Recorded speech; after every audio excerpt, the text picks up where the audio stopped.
Erano le 8:45 di questa mattina quando all'interno della Agico di Laverda di Breganze è accaduto questo grave incidente. L'operaio è dipendente di una ditta esterna che abitualmente forniva servizi alla Agico, specificamente stava realizzando delle manutenzioni sull'esterno dei capannoni.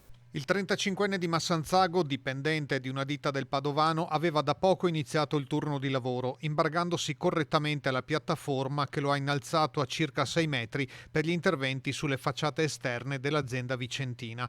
Qui, per motivi che sono al vaglio dello Spisal e dei carabinieri di Tiene, avviene la tragedia. La struttura sopraelevata si ribalta e l'uomo viene scaraventato a terra con l'effetto frusta, battendo violentemente il capo. L'operaio, apparso da subito in condizioni molto critiche, è stato soccorso prima da un'ambulanza partita da Sant'Orso, poi dall'elisoccorso di Verona che lo ha trasportato al San Bortolo di Vicenza. Qui i medici, data l'estrema gravità delle sue condizioni, hanno parlato di un quadro devastante, non hanno ritenuto di poter intervenire in alcun modo in sala operatoria.